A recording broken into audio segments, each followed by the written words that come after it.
大家好啊！今日大家過嚟咧，中環啊，鐵行里唐2樓啊，453尺單位。咁咧佢哋揀咗2房嘅，係啦，咁就都算做唔係太高嘅樓底嚟嘅。唐樓咧佢都係高噶嘛，但係佢呢個唔算太高嘅樓底。咁咧另一個好處就係佢行樓梯上嚟就唔會太高啦，太辛苦啦。屋企有2間房，咁呢邊就對住出面露台嘅，呢邊就可以直接行出去添嘅2間房。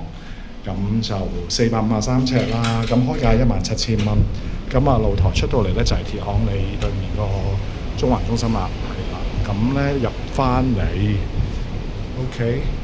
咁呢度可以曬嘢啦。咁如果你想搬部洗衣機喺呢一度都有機會嘅，不過就冇水喉位喎，係啦。咁條水喉就要諗一諗。咁咧佢洗衣機喺另一邊嘅其實。OK， 咁出翻嚟就係個廳位同埋個廚房啦，開放式。咁但係就已經係即係喺前面呢個位咧，叫做冇咗隻門嘅啫。咁就變咗係相對係唔會話太油煙嘅，都係留喺個廚房呢度。咁呢度有抽氣扇啦，咁就將個煮食爐啲油煙咧就抽走嘅。